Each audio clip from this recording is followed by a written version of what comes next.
আসসালামু আলাইকুম, Sabina healthy and tasty food কিচেনে সকলকে স্বাগত জানাই। আজ আমি খিচুড়ি রেসিপি নিয়ে এসেছি। এখন হালকা শীত পড়ছে, এই সময় সবজির খিচুড়ি খেতে খুব ভালো লাগে। আর সবজি খিচুড়ি বানানোর জন্য দেখুন আমি বিভিন্ন ধরনের ডাল নিয়ে নিয়েছি। এখানে আমি 4-5 রকমের ডাল নিয়েছি। মুগ ডাল, মসুর ডাল আর ভাঙা ছোলা। আর নিয়েছি দেখুন এটাকে বলা হয় সবুজ মুগ, যেটা ছালসহ থাকে সেই মুগটা। আমি এরকম 4-5 রকমের ডাল নিয়েছি, তার সাথে নিয়েছি সামান্য সেদ্ধ চাল, সেটাকেও কিন্তু আমি এতে দিয়েছি খুবই সামান্য। একটি ছোট্ট কাপের 1 কাপ করে নিয়েছি। আর নিয়েছি বেশ খানিকটা আতপ চাল। আতপ চাল নয়, বাদশা ভোগ চাল, যেটাকে আমি ভালো করে ধুয়ে জল ঝরিয়ে নিয়েছিলাম। একটি কড়াইতে আমি গ্যাসের উপরে প্রথমে ঘি দিয়ে দিচ্ছি, বেশ খানিকটা ঘি দিচ্ছি। এখানে আমি কিছু ড্রাই ফ্রুটস যেগুলো হালকা ভেজে নেব। এখানে দিচ্ছি কাজু বাদাম। কাজু বাদামগুলি আমি হালকা বাদামি করে ভেজে নেব। আর সবজি খিচুড়ি এখানে আমি বিশেষ কিছু সবজি দেবো না, তাই আমি এরকম ড্রাই ফ্রুটসটা দিচ্ছি, খেতে খুব ভালো লাগে। দিয়েছি নারকেলের টুকরো। দেখুন এগুলো ভেজে নিয়েছি, এবার তুলে নিলাম। এরকম সবজি কিন্তু শীতকালে খেতে খুব ভালো লাগে। দেখুন সবজির মধ্যে নিয়েছি আমি আলু, গাজর আর স্মল বিন। এই সবজিগুলোই দেবো।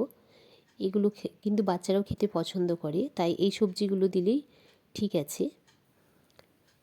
এগুলো হালকা আমি ভেজে নিচ্ছি। সামান্য লবণ দিয়ে দিলাম আর দিচ্ছি 1 চামচ হলুদ। হালকা ভেজে নিচ্ছি, সেদ্ধ করবার দরকার নেই। আমার প্রচণ্ড ঠান্ডা লেগে গেছে, তাই গলাটা বসে গেছে। আর এই কারণে আমি কিন্তু কয়েকদিন ভিডিও ছাড়তে পারিনি, আমার শরীর অসুস্থ ছিল।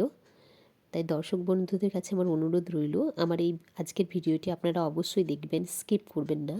এই ভিডিওটা একটু আমি বড়ই করেছিলাম, কিন্তু কিছুটা আমাকে কেটে দিতে হলো। আর এই ভিডিওটি করেছি আমি কিন্তু খুবই ধৈর্যের সঙ্গে, তাই আপনারাও একটু ধৈর্য ধরে দেখবেন ভিডিওটি। দেখুন কড়াইতে আমি সরিষার তেল দিয়ে দিয়েছি। এখানে 50 গ্রাম মতো সরিষার তেল দিয়েছি। আর গোটা গরম মশলা দিয়ে দিলাম, তেজপাতা, এলাচ। এরপর দিচ্ছি একটি পেঁয়াজ টুকরো করে নিয়েছি, সেটিকেও দিয়ে দিলাম। পেঁয়াজটা আমি বেশ ভালো করেই ভেজে নিচ্ছি।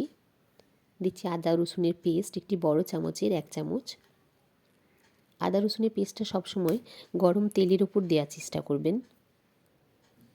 এবার দিচ্ছি হলুদ গুঁড়ো 2 চামচ, কাশ্মীরি লঙ্কার গুঁড়ো 1 চামচ।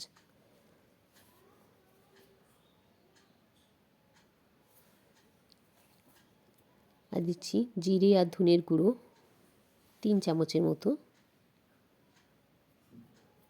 সামান্য জল দিয়ে আমি মশলাটি এবার কষিয়ে নেব।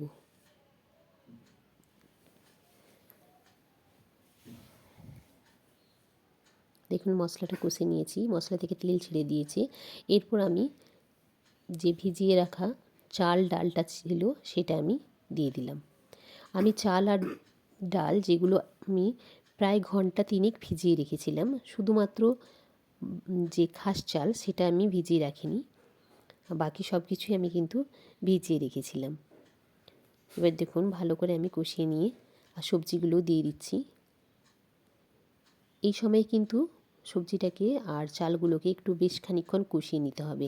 আমি পুরোটা দেখাতে পারছি না, তাহলে ভিডিওটা অনেক বড় হয়ে যাবে। আপনারা অবশ্যই জানেন যে খিচুড়ি বানাতে একটু সময় লাগে।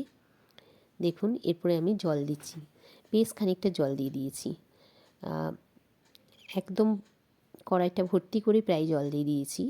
দেখুন ফুটে এসছে। লবণ দিচ্ছি, লবণটা পরিমাণ মতো দেবেন। আমি বড় চামচের 1 চামচ 2 চামচ দিচ্ছি, পরে আবার লাগলে দেবো। এরপরে কিন্তু এটা অনবরত হয়ে যাবে, বন্ধ করা চলবে না গ্যাসের ফ্লেম। আর মাঝে মাঝে একবার করে নেড়ে দিতে হবে, কারণ যে বাদশাভোগ চালটা আছে ওটা কড়াইয়ের নিচে লেগে যাওয়ার সম্ভাবনা থাকে, তাই ওটা মাঝে মাঝে কিন্তু নাড়তে হবে। দেখুন আধ সেদ্ধ হয়ে গেছে। আমি এরপর টমেটো আর গোটা কাঁচা লঙ্কা দুটো দিয়ে দিলাম। টমেটোটা এই কারণেই আমি লাস্টের দিকে দিলাম, কেননা চালগুলো তাহলে সেদ্ধ হবে না। টক জিনিস থাকলে চাল কিন্তু তাড়াতাড়ি সেদ্ধ হয় না। ওই জন্যই আমি অর্ধেকটা সেদ্ধ হওয়ার পরেই কিন্তু টমেটো আর লঙ্কাটা দিলাম। দেখুন অনেকটাই হয়ে এসেছে। এখানে আমি বেশ খানিকক্ষণ করে ফুল স্পিডে চালিয়ে দিয়েছিলাম গ্যাসটা।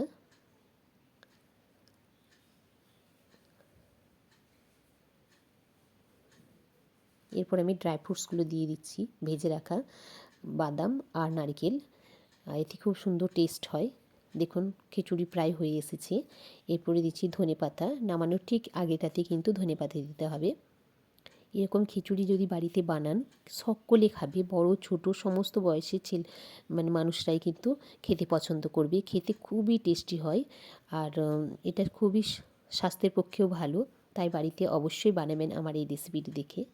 দেখুন কত সুন্দর হয়েছে। আর আমার রেসিপি যদি ভালো লেগে থাকে তাহলে আপনারা অবশ্যই আমার রেসিপিতে লাইক দেবেন এবং আমার রেসিপিগুলি বেশি বেশি করে শেয়ার করবেন।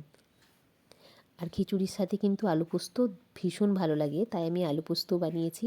আলু পোস্ত রেসিপি কিন্তু আমি আপনাদের টমেটো দিয়ে আলু পোস্ত রেসিপি এর পরের ভিডিওতে আমি ছাড়বো। বেগুন ভাজাগুলিও কিন্তু খিচুড়ির সাথে খুব ভালো লাগে। আমি টেস্ট করে দেখছি কীরকম হয়েছে। খুবই সুন্দর হয়েছে, খেতে খুব ভালো লাগছে। পোস্তর সাথে কীরকম হয় খিচুড়িটা একটু খেয়ে দেখি। খুব ভালো লেগেছে, আমার তো খুব ভালো লেগেছে। আপনারা অবশ্যই আমার ভিডিওটি দেখবেন। দেখার জন্য অসংখ্য ধন্যবাদ।